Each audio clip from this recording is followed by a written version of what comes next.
ونستهديه ونعوذ بالله من شرور أنفسنا وسيئات أعمالنا من يهده الله فلا مضل له ومن يضلل فلا هادي له أشهد أن لا إله إلا الله وحده لا شريك له وأشهد أن محمدا عبده ورسوله صلى الله عليه وعلى آله وأصحابه والتابعين لهم بإحسان إلى يوم الدين ثم أما بعد معاشر المسلمين والمسلمات جماعة صلاة المغرب rahimani wa rahimakumullah ta'ala. Alhamdulillah, segala puji dan syukur kita haturkan hanya kehadirat Allah Ta'ala, Zat yang maha melimpahkan nikmat dan juga rahmat kepada kita semua. Terkhusus pada kesempatan malam hari ini di malam yang mulia ini bersama dengan turunnya air hujan, dan juga kita bersyukur alhamdulillah saat ini kita telah memasuki bulan Sya'ban, bulan sebelum kita menyambut Sayyidul Syuhur, penghulu daripada bulan-bulan yang ada di bulan Ramadan.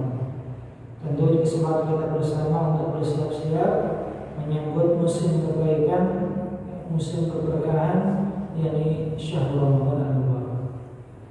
Salawat serta salam semoga tercurah kepada baginda Rasulullah Muhammad sallallahu alaihi wasallam, juga kepada ahli bait beliau, para istri, keluarga putra-putri beliau, kemudian para sahabat serta orang-orang saleh yang mengikuti risalah beliau hingga akhir zaman. Ma'asyiral muslimin wal muslimat rahimani wa rahimakumullah. Alhamdulillah, di kesempatan malam hari ini dapat kita lanjutkan kajian kitab Riyadhus Shalihin, yang mana mohon maaf pada beberapa waktu yang lalu tidak hadir atau melanjutkan kajian ini. Insyaallah malam ini akan kita lanjutkan pembahasan pada bab taubat, hadis yang ke-21. Hadis yang cukup panjang, bahkan mungkin hadis yang terpanjang di antara hadis yang dirangkum oleh Al-Imam An-Nawawi dalam kitab Riyadhus Shalihin. Hadis yang menerangkan tentang taubat 3 sahabat yang tidak turut serta dalam perang Tabuk. Ada 3 sahabat yang mereka sebenarnya memiliki kesempatan untuk dapat menyertai salah satu perangan terbesar, perang dengan perang Tabuk, perang melawan pasukan Romawi, di mana Rasulullah SAW tidak pernah mengumpulkan pasukan yang lebih banyak daripada pasukan perang Tabuk, yang itu terjadi pada tahun ke-9 Hijriah, merupakan peperangan terakhir yang dipimpin langsung oleh Rasulullah Muhammad SAW. Peperangan yang sangat sulit di musim kemarau, bahkan di masa paceklik. Namun tidak menyurutkan semangat para sahabat dalam berperang, dalam berjuang. Yang saking peliknya peperangan tersebut, pasukan yang turut serta dalam perang tersebut disebut dengan Jaisyul Usrah, pasukan yang berangkat di masa sulit. Yang Rasulullah SAW tidak pernah menghasung para sahabat dalam berperang melebihi pada perang Tabuk tersebut. Tidak kurang 30.000 sahabat jumlah sahabat yang turut serta dalam perang tersebut. Yang masing-masing mereka itu berinfak dengan kemampuannya masing-masing. Adalah Utsman bin Affan yang berinfak dengan 1.000 dinar. 1.000 dinar itu apa namanya? Emas, ya. Yang kalau dihitung-hitung itu bisa sampai 2-3 juta. Dalam sekali waktu itu saja Utsman berinfak dengan 1.000 dinar. Belum lagi dengan untanya, belum lagi dengan logistiknya. Yang belum juga mengirimkan unta beserta dengan logistiknya. Ada pula sahabat yang mereka tidak punya apa-apa, ada pula yang datang hanya dengan segenggaman apa? Kurma yang ada di tangannya. Yang kita masuk pada inti hadis di sini. Hadisnya cukup panjang, ini saya bacakan awal langsung terjemahnya. Disebutkan dari Abdullah bin Ka'ab bin Malik, yakni Abdullah adalah pembimbing Ka'ab radhiyallahu anhu dari anak-anaknya. 3 sahabat ini adalah Ka'ab bin Rabi', dan satu lagi namanya Hilal bin Umayyah. Nah, kisah ini disebutkan dari putra Ka'ab, ini Abdullah bin Ka'ab bin Malik. Yang mana Abdullah ini menceritakan ketika ayahnya sudah tua, sudah buta, ayahnya bercerita kepada Abdullah. Abdullah mengatakan, saya mendengar Ka'ab bin Malik, ini ayahnya, huwa wa abuhu sahabiyan. Abdullah dan ayah ini sama-sama sahabat yang mulia. Ayah menceritakan bahwa pernah Ka'ab ini membelakang, artinya tidak mengikuti Rasulullah SAW dalam suatu peperangan, ini perang Tabuk. Ia pun berkata, aku tidak pernah meninggalkan peperangan bersama dengan Rasulullah SAW kecuali dalam perang Tabuk. Aku tidak pernah meninggalkan peperangan yang lain kecuali sebelum itu perang Badar. Ya, jadi dari keseluruhan peperangan Rasul beliau ikut semuanya kecuali Tabuk dan satu itu adalah perang Badar. Yang mana perang Badar ini Rasulullah tidak pernah mencela mengolok-olok siapapun yang tidak ikut serta dalam perang Badar. Itu bukan peperangan yang direncanakan, namun peperangan yang sifatnya insidental. Yang semula Rasulullah SAW bermaksud untuk mencegat kafilah dagangnya Abu Sufyan. Di mana Rasulullah ketika di Makkah beliau diembargo istilahnya, atau dikucilkan, dihajar oleh penduduk Makkah. Itu masa-masa sebelum berhijrah, Rasulullah dan para sahabat yang beriman mereka dikucilkan, disendirikan. Bahkan kerabatnya orang-orang Quraisy itu tidak boleh membantu secara ekonomi pada Rasulullah maupun para sahabat. Maka pembalasan itu Rasulullah ingin tunjukkan ketika berada di Madinah dengan mencegah kafilah dagang Abu Sufyan. Yang ternyata berakhir dengan apa? Peperangan yang disebut dengan Ghazwatul Badr Al-Kubra, perang Badar Kubra, yang melibatkan 313 sahabat melawan 1000 daripada orang kafir Quraisy. Yang akhirnya dimenangkan oleh para sahabat. Di perang Badar Rasul tidak menolak siapa pun. Yang tidak Rasul pun tidak masalah. Namun tidak dengan perang Tabuk. Perang Tabuk terjadi ketika kaum muslimin sudah memiliki kekuatan besar, ya, termasuk setelah penaklukan kota Makkah. Ya, setelah penaklukan kota Makkah. Nah, kemudian beliau mengatakan kembali, saya pun juga menyaksikan bersama Rasulullah SAW Bai'atul Aqabah. Bai'ah Aqabah ini sumpah janji kaum muslimin untuk memperkokoh Islam dan untuk taat kepada Rasulullah serta membela Allah Subhanahu wa taala, agama Allah Subhanahu wa taala. Jadi intinya beliau ini mengikuti semua peperangan kecuali perang Badar dan satu lagi perang Tabuk. Dan yang disalahkan adalah ketika perang, beliau pun menceritakan, ini ketika saya tidak mengikuti Rasulullah SAW dalam perang Tabuk, bahwa saya sama sekali tidak pernah lebih kuat, tidak pula lebih ringan perasaannya dalam mengikuti peperangan melebihi perang Tabuk tersebut.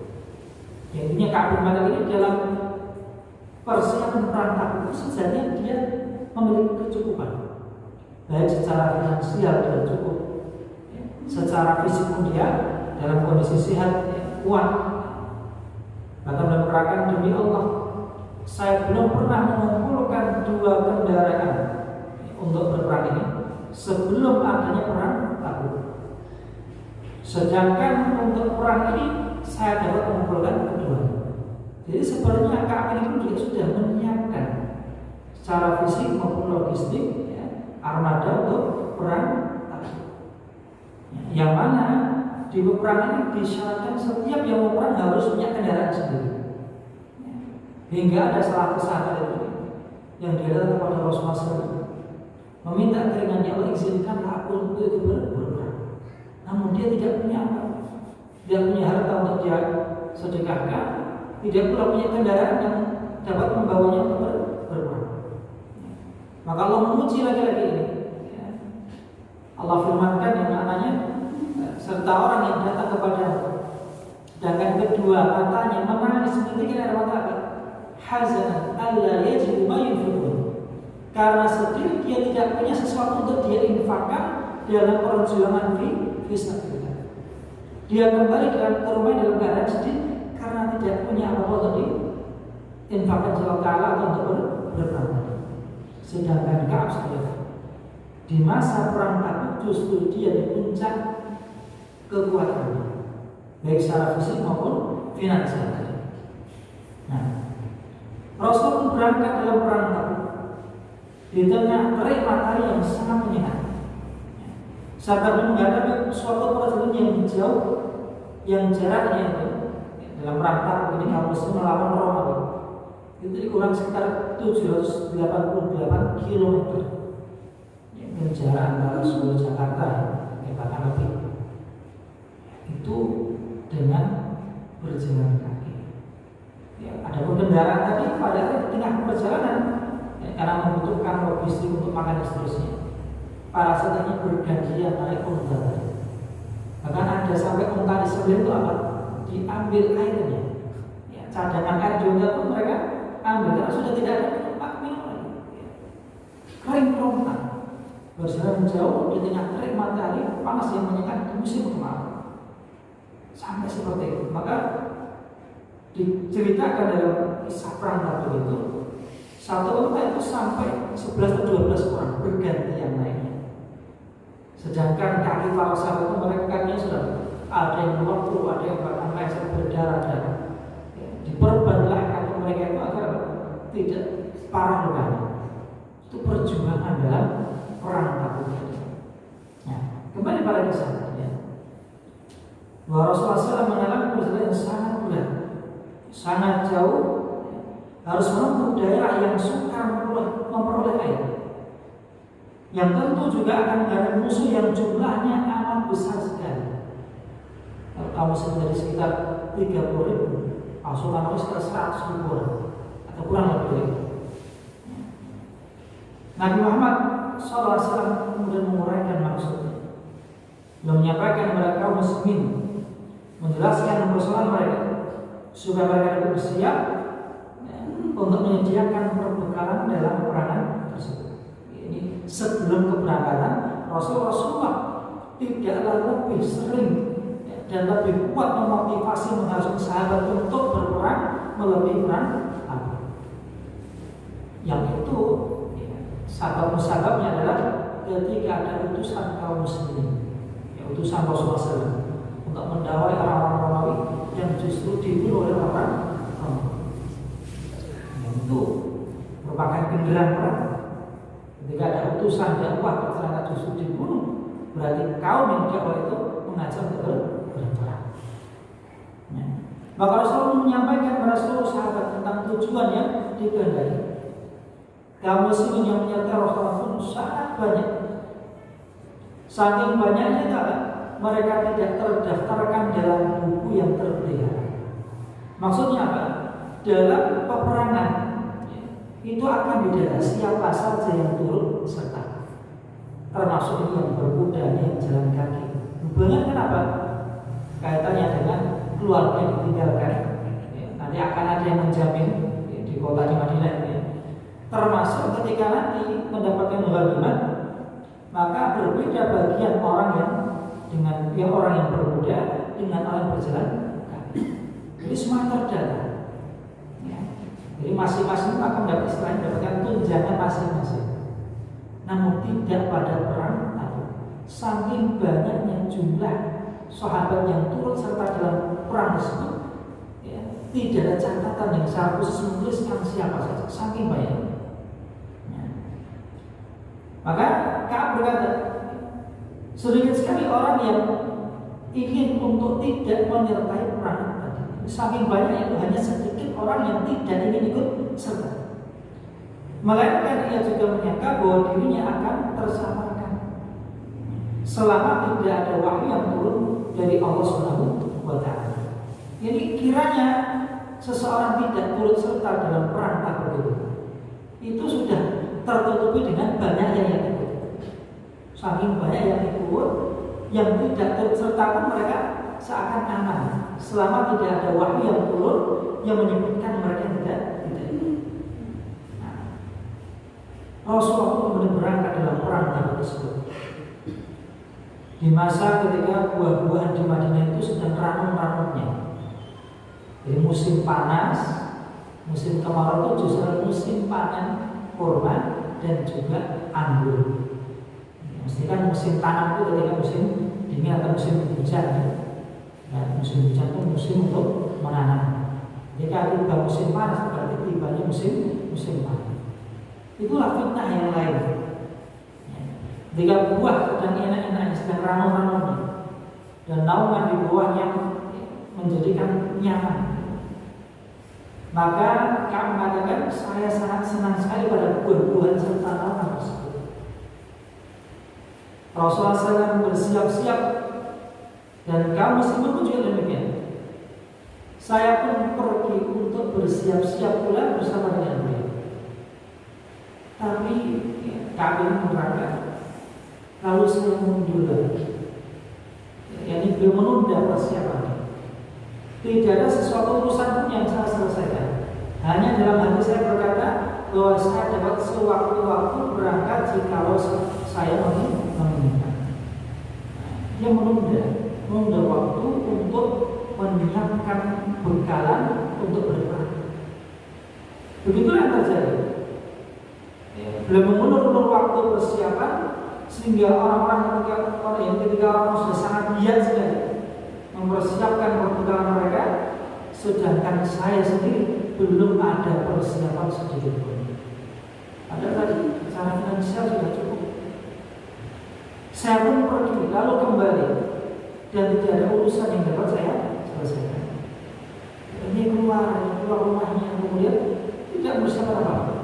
Sedangkan orang yang beli ini beli itu, yang menyiapkan untuk pedangnya, menyiapkan kudanya, menyiapkan bekal logistiknya, namun tidak dengan keagungan. Dia keluar rumah namun tidak menyelesaikan apa-apa, hanya sekedar mondar-mandir begitu. Keadaan yang demikian ini terus-menerus menyebabkan saya mengulur-ulur waktu keberangkatan, sehingga orang-orang banyak telah bergegas dan majulah mereka yang hendak mengikuti peperangan tersebut. 30.000 sahabat. Ini tentu tidak berangkat sekali waktu. Dia ada kota pertama, kedua, yang membuat kami semakin santai saja. Nanti rombongan yang datang, itu yang belakang datang. Hingga ketika orang sudah bergegas maju untuk berperang melawan Roma, saya bermaksud akan berangkat, kemudian dan selanjutnya tentu dapat menyusul mereka yang berangkat lebih dahulu. Alangkah baiknya sekiranya maksud saya itu saya laksanakan. Ini alangkah baiknya ketika saya punya maksud saya akan menyusul mereka. Andai saja dia segera menyusul, namun tidak. Dia pun tidak segera menyusul. Yang seandainya dia segera tadi, maka setiap saya ketemu dengan orang-orang banyak setelah berangkat Rasulullah, maka keadaan sekeliling itu selalu menyedihkan diri. Karena saya mengetahui bahwa diri itu hanyalah sebagai suatu tuntunan yang dapat ditujuh melakukan kemunafikan, dan hanya sebagai orang yang dianggap buruk-buruk oleh Allah Ta'ala karena termasuk golongan yang lemah, tidak kuasa untuk menghadapi peperangan. Rasulullah SAW pun kiranya tidak mengingat akan diri, sehingga beliau datang di Tabuk. Jadi singkat cerita, Rasulullah sudah sampai di Tabuk. Tempat terjadi peperangan melawan Romawi. Ketika beliau sedang duduk bersama sahabat di Tabuk, tiba-tiba beliau berkata, Rasulullah bertanya, apa yang dilakukan oleh Ka'ab bin Malik? Ka'ab bin Malik itu sahabat besar yang dekat dengan Rasulullah SAW. Maka Rasulullah menanyakan, apa yang dilakukan oleh Ka'ab bin Malik sehingga dia tidak nampak? Maka adalah seorang dari golongan Bani Salimah menjawab, ya Rasulullah, dia ditahan oleh pakaian indahnya dan oleh keadaan sekelilingnya yang permai pemandangannya. Seakan sahabat ini menyindir bahwa kami saat ini sedang menikmati kondisi di Madinah, menunggu hasil panen dari kurma dan anggurnya. Kemudian Mu'adz bin Jabal radhiyallahu anhu membela, bisa mataku, buruk sekali apa yang kau katakan. Demi Allah ya Rasulullah, kita tidak pernah melihat keadaan Ka'ab itu kecuali yang baik-baik saja. Ini sikap yang semestinya dilakukan seorang muslim dalam muslim yang baik. Apa itu? Husnul dzan, berbaik sangka. Iya, sebagai pelajaran juga buat kita. Kadang ada saudara kita muslim itu minum pengajian itu orang alam paling mulia, alam paling rajin, alangkah baik dan tidak terus. Barangkali ada kubur, barangkali ada keperluan yang mendesak. Itu yang dilakukan oleh seorang Mu'adz bin Jabal. Terlebih memang Ka'ab bin Malik adalah seorang sahabat yang mulia, yang tidak pernah dia meninggalkan peperangan bersama dengan Rasul. Pantaslah jika Mu'adz berhusnuzan. Barangkali dia ada udur. Rasulullah SAW kemudian berdiam. Ketika beliau SAW dalam keadaan yang seperti itu, lalu beliau melihat ada seorang yang mengenakan pakaian yang serba putih, yang digerak-gerakkan oleh fata morgana, yang nampaknya seperti air. Fata morgana kan biasa daripada cahaya yang timbul dari terik pada matahari di badan pasir. Rasulullah pun kemudian bersabda, "Kun Aba Khaythama." Pasti yang adalah Abu Khaythama. Jadi kejauhan beliau menebak, ini pasti Abu Khaythama. Siapa itu Abu Khaythama? Beliau adalah seorang sahabat Ansar. Beliau adalah sahabat yang pernah bersedekah dengan satu sa' kurma ketika dicaci oleh kaum munafikin. Satu sa' itu arba'atu amdan, 4 genggaman. Satu sa' 4 genggaman. Kalau satu genggaman 1 mud, dan mud nabawi. Kemudian satu sa'. Ibaratnya dinamik berapa mungkin 1 liter atau 2 liter, 3 liter. Itu untuk kurma. Di tempat tumbuhnya kurma itu harga sedikit. Kalau orang di kampung menanam kacang, jagung atau semisal, orang bersedekah hanya dengan 1 sok jagung atau ibaratnya 1 pesek jagung itu, atau 1 pesek kacang, itu kan sedikit sekali. Hanya sedikit sekali. Maka orang-orang munafik mencela Abu Khaythama. Mereka mencela Abu Khaythama dengan infaknya atau sedekahnya yang hanya 1 sok kurma. Ka'ab bin Malik yang menceritakan, dia itu berkata, setelah ada berita yang sampai di telinga bahwa Rasulullah SAW telah menuju pulang kembali dengan kafilahnya dari perang. Jadi singkat cerita, Rasulullah telah mendapatkan kemenangan di perang. Mungkin kalau tertarik sedikit, apa hubungannya kisah Abu Khaythama ini dengan kisah Ka'ab bin Malik? Jadi ketika Abu Khaythama yang dia berinfak hanya dengan 1 sok kurma, ia pun turut berangkat berperang meskipun dia di belakang. Yang kira dia mungkin berjalan kaki, atau dia belakangan karena baru mendapatkan kendaraan di akhir-akhir, tapi dia berangkat berperang. Padahal dia infaknya hanya 1 sok kurma. Sedangkan kondisi Ka'ab bin Malik jauh lebih baik secara finansial, secara fisik daripada Abu Khaythama. Ini menandakan kemuliaan seorang Abu Khaythama. Sedangkan orang-orang munafik yang mencela Abu Khaythama, mereka kiranya adalah orang yang tinggal di Madinah. Karena ada sebagian orang-orang munafik itu mereka mengajukan alasan, menyampaikan apa ya Rasulullah, saya mau izin tidak bisa ikut perang karena saya khawatir akan terfitnah dengan perempuan Romawi yang rambutnya pirang. Itu hanyalah alasan dia untuk tidak berperang. Hal drama, itulah orang-orang munafik. Nah, kembali pada kisah Ka'bah. Setelah dia mendengar bahwa rombongan Rasulullah, pasukan Usra itu telah kembali dari perang, maka datanglah kesedihan. Sedihlah Ka'ab bin Malik. Saya pun mengingat-ingat bagaimana sekiranya saya berdosa untuk mengada-adakan alasan tidak ikut berperang. Dia pun berpikir alasan apa yang akan saya katakan kepada Rasulullah SAW bahwa saya tertahan di Madinah dan tidak ikut berperang. Saya berkata pada diriku bagaimana caranya supaya saya dapat keluar terhindar dari murkanya Rasulullah besok ketika setelah. Saya pun meminta bantuan untuk menemukan jalan keluar dari kesulitan ini. Dengan setiap orang yang banyak mempunyai pendapat dari golongan umat. Selain berkonsultasi dengan keluarganya, bagaimana agar saya dapat berlindung daripada murkanya Rasulullah. Hingga ketika telah diberitahukan Rasulullah telah tiba di Madinah, lenyaplah kebatilan dari jiwa. Yang keinginan untuk mengada-ada alasan ini, keinginan untuk berdusta itu lenyap sudah dia. Ketika dia tahu bahwa Rasulullah telah tiba di Madinah, sehingga saya tahu bahwa saya tidak dapat menyelamatkan diri dari kemurkaan Rasul dengan sesuatu apapun untuk selama-lamanya. Oleh sebab itu saya menyatukan pendapat, hendak mengatakan secara sebenarnya.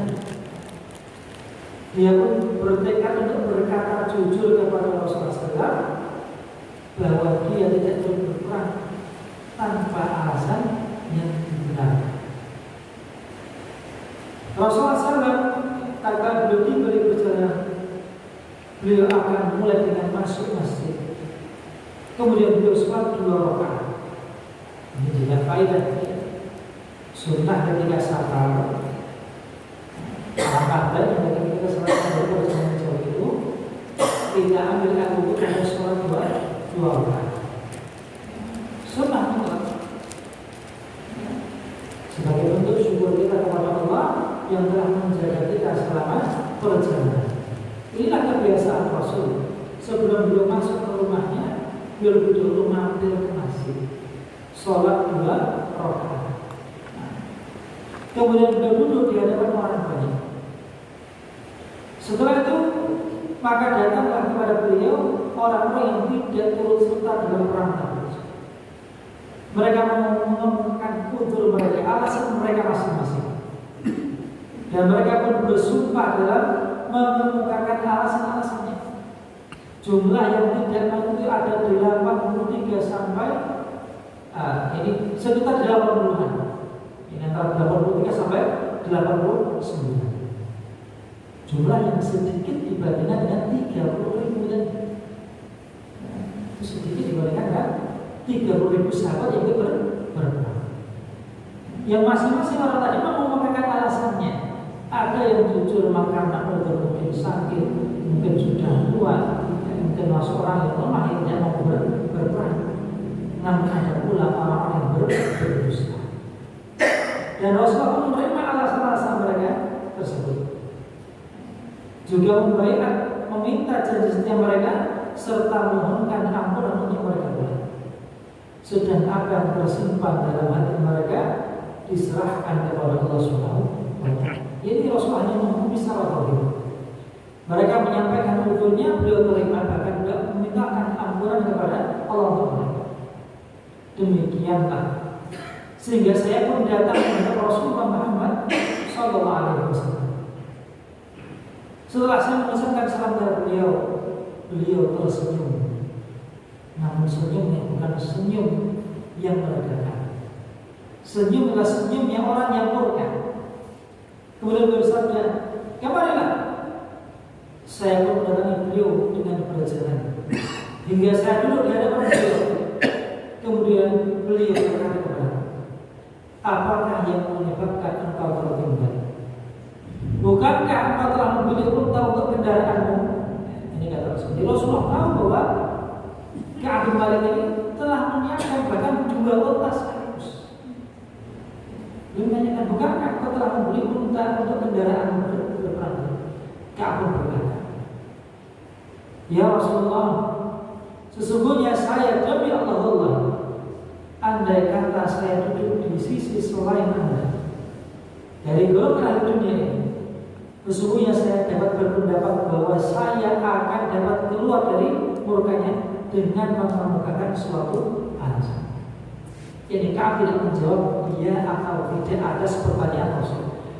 Beliau langsung kepada inti yang ingin beliau sampaikan. Ya, saya akan mengatakan Rasulullah, seandainya di hadapan saya bukan Anda, saya yakin bahwa saya akan selamat dari murkanya dengan menemukan alasan yang saya sampaikan. Tapi ini, ya, dalam saat ini saya berhadapan dengan Anda.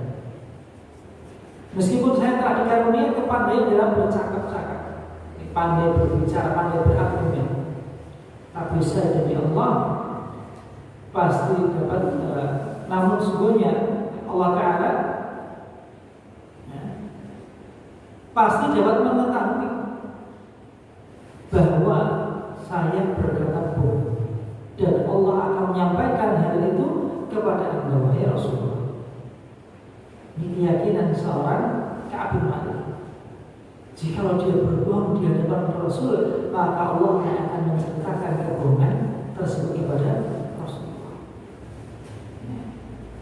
Sebenarnya jika saya memberitahuan kepada Tuhan, kepada Anda, dengan cerita yang sebenarnya, yang dengan demikian Anda akan murka atas diriku, sesungguhnya saya telah menginginkan keakhiran yang baik dari Allah Subhanahu wa Ta'ala. Jadi beliau tahu konsekuensi ketika berkata jujur di hadapan Rasul, bahwa tidaklah dia meninggalkan peperangan karena udzur yang syar'i, melainkan karena beliau akhir-akhirkan menunda-nunda hingga akhirnya terlewat dari perang tersebut. Yang konsekuensinya apa? Rasulullah pun akan murka, namun beliau berharap kesudahan yang baik dari Allah Azza wa Jalla. Beliau mengatakan, demi Allah, saya tidak berudzur sekalipun, wahai Rasulullah. Sedikit pun saya tidak memiliki udzur. Ya. Demi Allah, sama sekali saya belum merasakan bahwa saya lebih kuat dan lebih ringan untuk berperang melebihi perang pada hari Tabuk atau perang Tabuk. Kamu berkata, Rasulullah SAW bersabda, adapun orang ini, yang Ka'ab, maka pembicaraannya memang benar. Dia tidak berdosa. Oleh sebab itu, bolehlah engkau berdiri sehingga Allah akan memberikan keputusannya tentang Rasulullah tidak kemudian memintakan istighfar, mintakan ampun untuk dirinya sebagaimana orang-orang sebelumnya, tapi Rasulullah memerintahkannya kepada bangkitlah engkau, berdirilah engkau hingga Allah memberikan keputusan tentang diri. Jadi apakah engkau termasuk orang yang diampuni ataukah orang yang diberikan hukuman oleh Allah Subhanahu wa Ta'ala? Kemudian ada beberapa orang dari golongan Bani Salimah yang berjalan mengikuti jejak Bani Salimah, ya, yang sempat berkomentar tentang Ka'ab bin Malik, ya, bahwa mereka mengatakan adapun Ka'ab bin Malik dia sedang menikmati, ya, naungan dari kebunnya, dia sedang menikmati buah-buahan dengan berhias dengan pakaian indah. Yang ternyata pada saat itu Bani Salimah ini mengikuti jejak Ka'ab bin Malik. Mereka berkata, demi Allah, kita tidak menganggap, atau kami tidak menganggap bahwa engkau telah pernah bersalah dengan melakukan dosa apapun sebelum saat ini. Jadi Islam mengakui bahwa Ka'ab bin Malik ini adalah seorang yang bersih. Engkau agaknya tidak kuasa, mengapa engkau tidak mengemukakan keudulan kepada Rasulullah saja? Jadi Islam mengetahui bahwa Ka'ab bin Malik ini orang yang tidak bersih. Mereka akan mengatakan, kenapa engkau tidak menyampaikan udzur saja kepada Rasulullah? Bukankah selama ini memang engkau tidak pernah berbuat salah? Kiranya hanya kali ini saja engkau berbuat salah, mengapa engkau tidak minta udzur kepada Rasul? Dia pun mengatakan, sebenarnya bukankah telah mencukupi untuk menghilangkan dosa itu jika Rasulullah SAW memohonkan pengampunan untukmu? Sebagaimana orang-orang sebelumnya, mereka minta udzur kemudian diistighfarkan oleh Rasul. Sahabat saya sangat mengatakan, kenapa kau tidak melakukan yang demikian? Tidak akan cukup Rasulullah memohonkan ampun untukmu, maka akan diampuni. Kamu berkata, demi Allah, tidak henti-hentinya orang-orang itu menolak Allah dulu karena menggunakan cara yang dilakukan sebagaimana yang telah terjadi. Sehingga saya sama sekali tidak kembali ke Rasulullah SAW untuk mengikuti cara orang Bani Salam itu agar saya mendustakan diriku sendiri. Sebagai orang menganggapnya apa sesekali. Yang penting kan kita sudah dimintakan ampun dari Rasulullah kan sudah cukup. Meskipun hanya dengan berdusta. Kemudian saya pun berkata kepada orang, apakah orang lain yang menemui atau yang mendapat kondisi seperti diriku ini? Orang-orang jawabnya ada. Dua orang yang menemui keadaan seperti ini. Kami menanyakan, adakah orang yang kondisi sama seperti aku, berkata jujur kepada Rasul dengan konsekuensi seperti ini? Maka mereka menjawab, ya ada. Dua orang. Jadi siapa? Hilal bin Umayyah dan Murarah bin Rabi'ah. Keduanya berkata sebagaimana yang kau katakan. Lalu terhadap keduanya pun Rasul mengatakan kalimat yang sama. Ini dua orang itu juga disuruh pergi menunggu ketetapan dari Allah Subhanahu wa Ta'ala. Ka'ab berkata, siapakah dua orang itu? Mereka menjawab, mereka itu adalah Murarah bin Rabi'ah al-Amiri dan Hilal bin Umayyah al-Waqifi. Kami berkata, orang itu menyebutkan di mukaku atau di hadapanku bahwa kedua orang itu adalah orang-orang salih, orang-orang salih, dan juga benar-benar ikut menyaksikan perang Badar bahkan. Kalau kami itu minusnya hanya dia tidak ikut perang Badar. Sedangkan dua orang yang lain tadi, keduanya bahkan termasuk veteran Badar. Yang mana veteran Badar ini jelas mendapatkan kekhususan oleh Allah Ta'ala, diampunkan dosa-dosa mereka. Dan juga kedua orang tadi dapat dijadikan sebagai contoh dalam keberanian dan yang lain. Kemudian berkata, saya pun kemudian pergi. Jika mereka telah selesai menyebutkan tentang dua orang tersebut di hadapan Rasulullah SAW, kemudian melarang kita kaum muslimin untuk bercakap-cakap dengan ketiga orang, Ka'ab bin Malik, Murarah bin Rabi'ah, dan Hilal bin Umayyah. Ini hukuman awalnya didiamkan oleh Rasulullah dan para sahabat. Semua sahabat tidak boleh ada yang bercakap-cakap, berbincang-bincang dengan tiga orang. Kami berkata, orang-orang pun menjauhi kami. Dan yang lain, orang-orang para sahabat yang lain, mereka berubah sikapnya terhadap kami bertiga, sehingga dalam jiwa seolah bumi ini tidak mengenal lagi akan diriku. Jadi hati mereka menjadi sempit, seakan bumi ini apa? Sempit. Seolah bumi adalah bukan bumi yang saya kenal sebelumnya. Kami bertiga pun dalam keadaan demikian selama 50 malam dengan hari. Jadi 50 hari 50 malam, hampir 2 bulan didiamkan.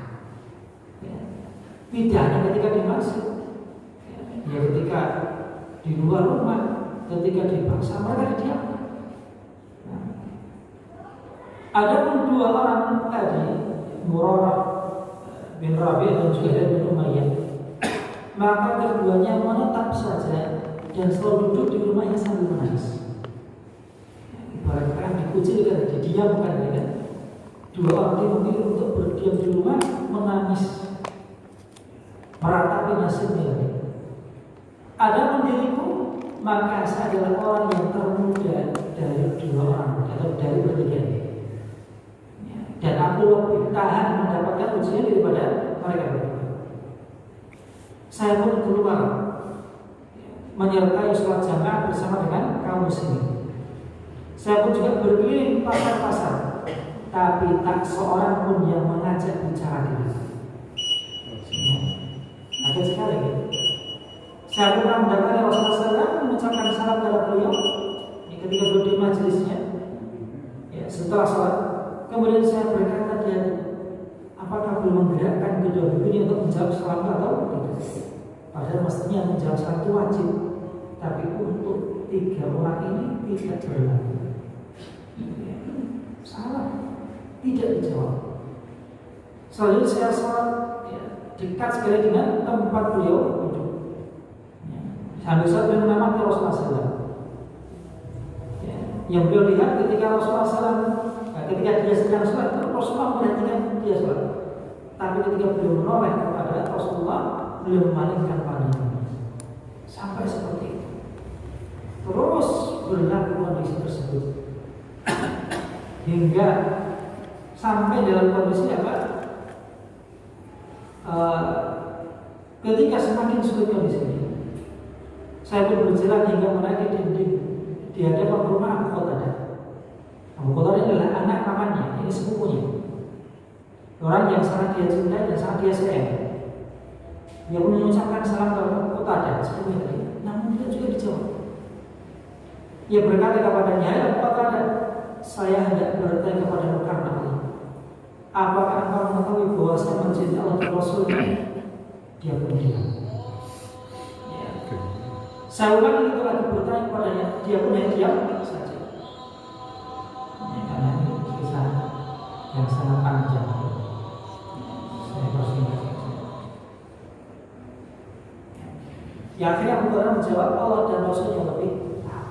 Ada Abu Qatadah ini adalah orang dekatnya, sahabat dekatnya, saudaranya, sepupunya Ka'ab bin Malik. Namun sampai dia pun tidak menjawab, bahkan katanya, engkau tahu bahwa aku cinta kepada Allah dan Rasulnya.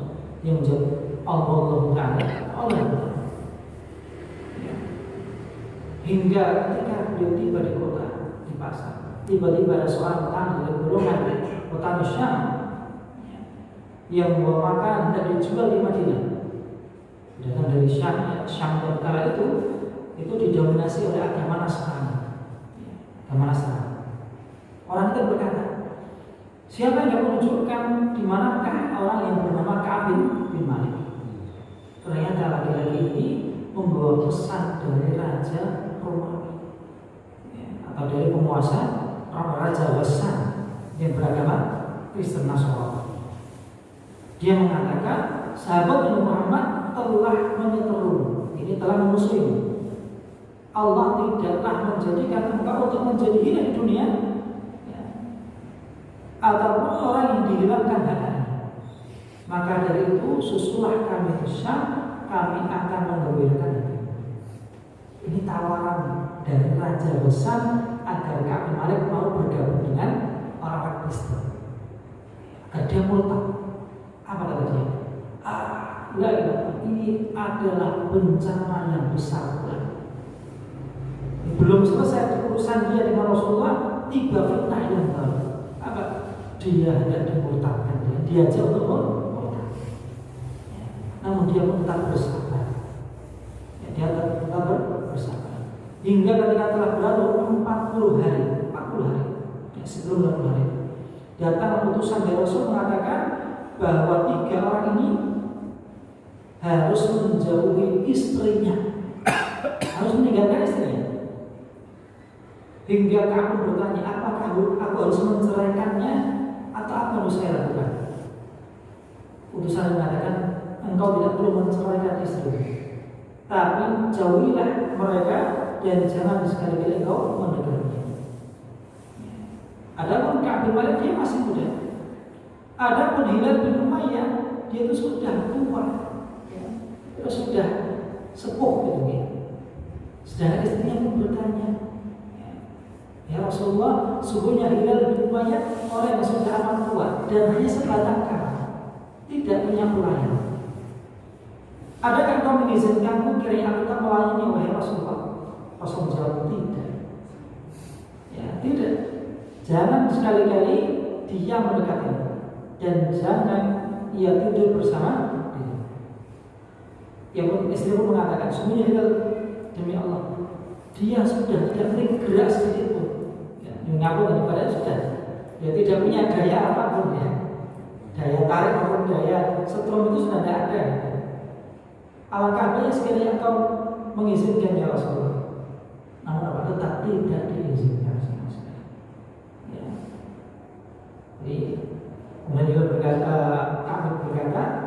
saya tidak akan minta izin untuk istriku kepada Rasulullah SAW. Ya. Saya pun tidak tahu nanti apa akan diucapkan oleh Rasulullah SAW. Sekiranya saya minta izin kepada beliau perihal istri. Artinya beliau memerintahkan istrinya untuk kembali kepada keluarganya. Maka tinggal 3 orang ini sendiri di rumahnya tanpa seorang pun yang membantu, termasuk ya, Hilal bin Umayyah sudah tua. Hingga tiba hari yang ke-50 di waktu sholat subuh di pagi hari yang ke-50. Di hadapan rumah, di salah satu rumah keluarga kami terdapat orang yang menyeru, yang pada saat itu sudah sangat sempit hatinya, yang menerima kenyataan. Tiba-tiba dia memanggil, "Hai Ka'ab bin Malik, absyir, bergembiralah." Ya, segera setelah mendengar itu saya pun bersujud syukur. Ya, belum dia mendengar kabarnya apa, dia telah bersujud syukur. Rasulullah telah memberitahukan kepada orang banyak bahwa taubat mereka bertiga telah diterima oleh Allah Subhanahu wa Ta'ala. Ya, ini kisah yang sangat panjang, ada lanjutannya gitu. Ini dapat disimak di surat At-Taubah ayat 117 hingga 119. Jadi itu menjadi puncak kebahagiaan seorang Ka'ab bin Malik bersama dengan 2 kawannya tadi. Yang kali itu pun dia bertekad untuk menginfakkan hartanya ya, sebagai wujud syukurnya karena telah diterima taubat dari Allah Subhanahu wa Ta'ala. Yang pada ini bertobat itu penuh dengan perjuangan. Tidak mudah seorang mengatakan saya bertobat boleh pasti mati. Sebenarnya taubat itu membutuhkan kesungguhan dari seorang hamba, sehingga Allah melihat betul-betul kesungguhan hamba tersebut dalam bertobat kepada Allah Ta'ala, kejujuran dalam bertobat. Yang mungkin termasuk dalam orang-orang at-tawwabin dan al-awwabin, orang-orang yang kembali bertobat, yang kembali kepada Allah Subhanahu wa Ta'ala, sehingga kelak kita kembali kepada Allah Ta'ala dalam keadaan bersih suci tanpa membawa satu pun dosa untuk kita berbuat di akhirat. Amin. Demikian ma'asyar muslimin, kajian bersama malam hari ini kita akhiri dengan baca alhamdulillah subhanahu wa ta'ala asyhadu an la ilaha illa anta astaghfiruka wa atubu ilaik. Hadza wa sallallahu alaihi